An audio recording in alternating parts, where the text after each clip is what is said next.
Selamat hari Minggu, selamat bertemu kembali sidang jemaat di rumah masing-masing. Mari kita dengarkan firman Tuhan dari 1 Raja-Raja pasal 17 ayat pertama sampai ayat yang ke-6. Demikianlah bunyinya. Lalu berkatalah Elia orang Tisbe dari Tisbe Gilead kepada Ahab, demi Tuhan yang hidup, Allah Israel yang kulayani, sesungguhnya tidak akan ada embun atau hujan pada tahun-tahun ini, kecuali kalau kukatakan. Kemudian datanglah firman Tuhan kepadanya, pergilah dari sini, berjalanlah ke timur dan bersembunyilah di tepi sungai Kerit di sebelah timur sungai Yordan. Engkau dapat minum dari sungai itu, dan burung-burung gagak telah perintahkan untuk memberi makan engkau di sana. Lalu ia pergi dan ia melakukan seperti firman Tuhan. Ia pergi dan diam di tepi sungai Kerit di sebelah timur sungai Yordan. Pada waktu pagi dan petang burung-burung gagak membawa roti dan daging kepadanya, dan ia minum dari sungai itu. Bapak Ibu sidang jemaat yang kekasih, tema kita hari ini, jangan takut, Tuhan pasti memelihara kita.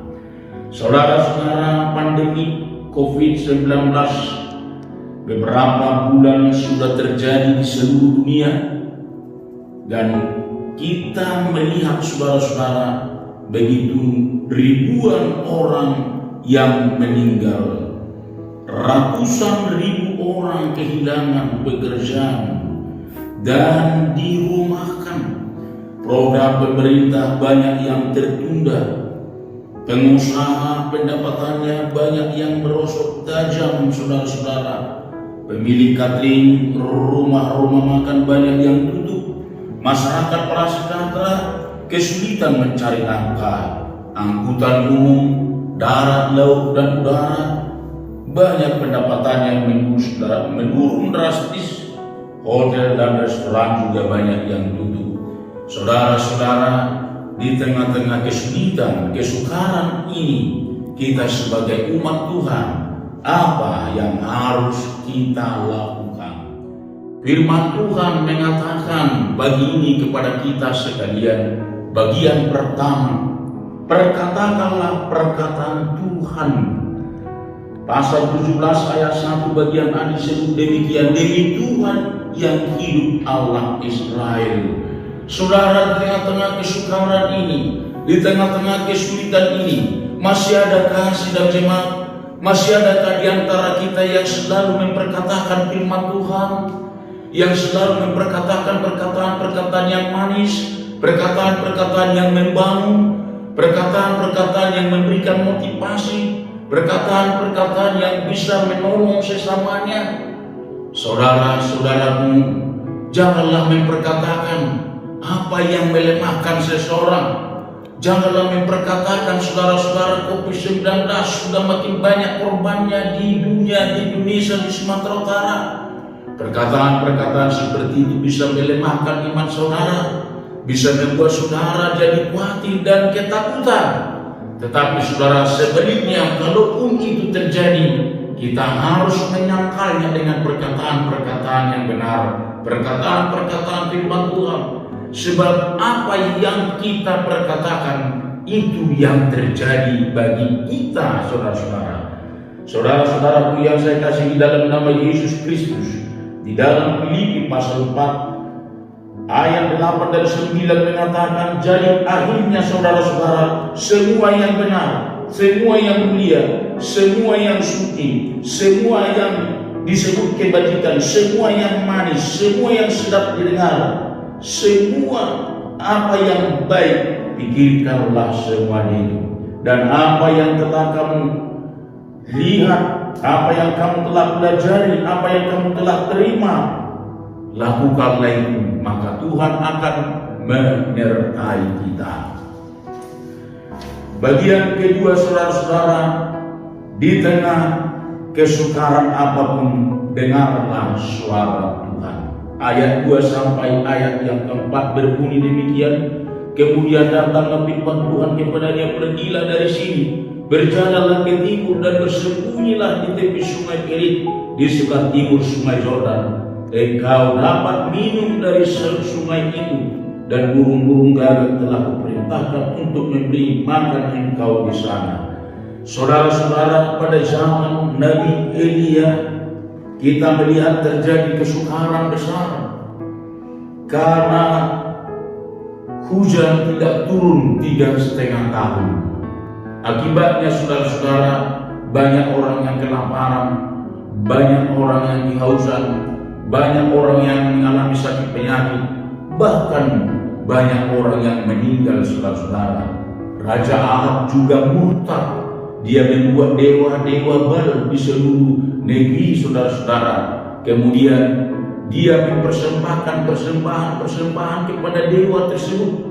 Bahkan anak manusia pun dia persembahkan untuk dewa tersebut, dengan harapan agar raja tersebut mendapat jawaban yang manis, mendapat kesuburan. Ternyata hal tersebut membuat murka Tuhan saudara-saudara. Saudara-saudara, Raja Ahab pun juga memelihara nabi-nabi Baal atau imam-imam palsu yang selalu bernubuat kepada dia. Nubuatan-nubuatannya adalah tentu menguatkan dia, tentu membanggakan dia. Ternyata nubuat itu adalah nubuat palsu. Tapi Nabi Elia saudara-saudara tidak mau bergabung dengan mereka. Nabi Elia hanya mendengar suara Tuhan. Apa yang Tuhan katakan, itulah yang Nabi Elia katakan. Lalu bagaimana dengan kita saudara-saudara? Di tengah-tengah kesukaran ini, masih maukah kita mendengar suara Tuhan? Masih maukah kita membaca Alkitab? Masih maukah kita beribadah di rumah masing-masing? Masih maukah pribadi-pribadi kita membaca Alkitab, beribadah memuji Tuhan? Nah saudara-saudara yang saya kasihi dalam nama Yesus, apapun yang terjadi melanda dunia ini, melanda hidup saudara, jangan sampai mengabaikan firman Tuhan. Jangan sampai lalai mendengar firman Tuhan, karena hanya firman Tuhan itu yang bisa memberi kita petunjuk, kekuatan, penghiburan, kuasa, kemenangan. Hanya firman Tuhan itu yang bisa memberi kita jalan keluar di dalam segala kesulitan-kesulitan hidup kita. Mari kita perbanyak mempelajari Alkitab, mendengar suara Tuhan saudara-saudara, sehingga suara Tuhan itu akan menuntun kita kepada rencana-rencana yang mulia, rencana-rencana yang baik. Karena firman Tuhan mengatakan rancangan Tuhan itu bagi kita adalah rancangan damai sejahtera, bukan rancangan kecelakaan, bukan rancangan penderitaan, bukan rancangan kesulitan hidup, tapi rancangan-rancangan penuh bahagia, penuh sejahtera, penuh kemenangan. Marilah sedang jemaat berbanyak membaca, mempelajari firman Tuhan seperti Nabi Elia.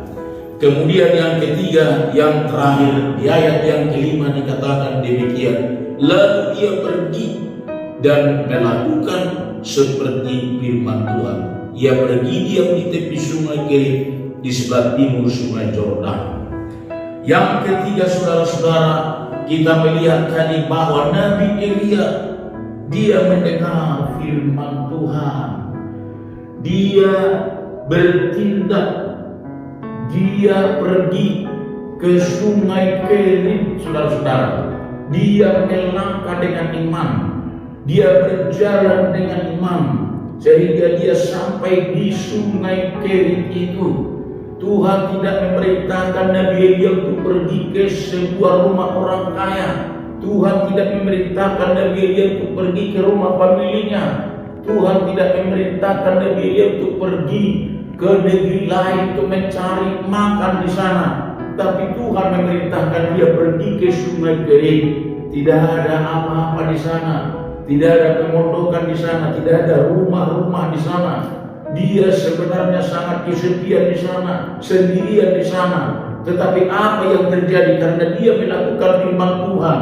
Burung gagak diperintahkan Tuhan datang memberikan roti dan daging kepada dia.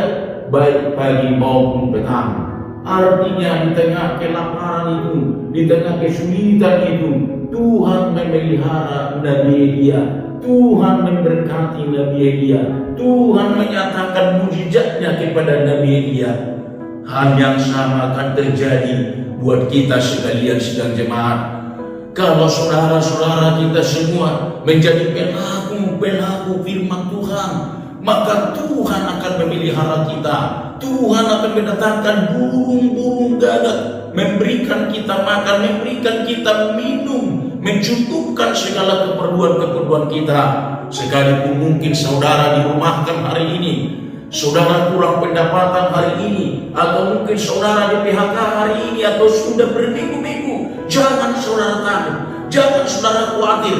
Ada Tuhan yang hidup di dalam kita, ada Tuhan yang maha kuasa menyertai kita, ada Tuhan yang maha kuasa memelihara kita, dan Dia pasti akan mencukupkan segala keperluan-keperluan kita.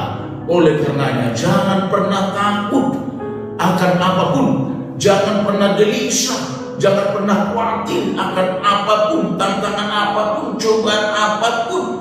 Tapi percayakan dirimu kepada Tuhan, percayakan hatimu kepada firman Tuhan, percayakan imanmu kepada firman Tuhan, bahwa sesungguhnya mujizat Tuhan masih ada sampai hari ini bagi setiap orang yang taat dan setia kepadanya. Saudara, ini adalah ujian yang besar kepada kita. Baru pertama sekali saudara-saudara gereja-gereja beribadah di rumah masing-masing, baru pertama sekali ini. Tapi kita sedang diuji, apakah kita ibadah di rumah? Apakah kita dengar firman Tuhan di rumah? Apakah kita membaca Alkitab di rumah? Apakah kita melakukannya dengan sungguh-sungguh, melakukannya dengan segenap hati kita? Kalau itu terjadi, saudara-saudara, yakinlah Tuhan yang Maha Besar pastilah menyertai kita. Kiranya Tuhan menolong dan memberkati kita. Shalom, damai sejahtera menyertai kita semua. Amin. Bapa kami di dalam surga, terima kasih Tuhan buat firman-Mu yang sudah kami nikmati hari ini.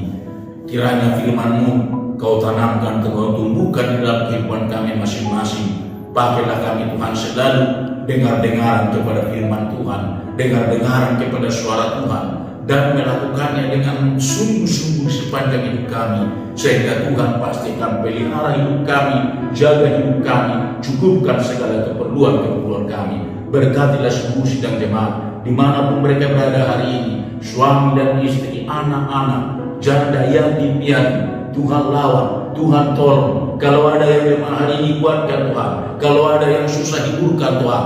Kalau ada yang sakit, sembuhkan Tuhan. Kalau ada yang mengalami suatu masalah, angkat Tuhan masalah mereka, angkat beban-beban mereka ya Tuhan. Gantikan dengan damai sejahtera, gantikan dengan sukacita, gantikan dengan kuasa kemenangan kepada seluruh sidang jemaat-Mu. Biarlah mereka bangkit imannya, bangkit sukacitanya, bangkit pengharapannya, bangkit doanya, memuji-muji Tuhan di tengah-tengah kesukaran dan kesulitan ini ya Tuhan. Terpujilah nama-Mu Bapa. Dalam nama Tuhan Yesus Juru Selamat kami sudah berdoa dan bersyukur. Haleluya. Amin.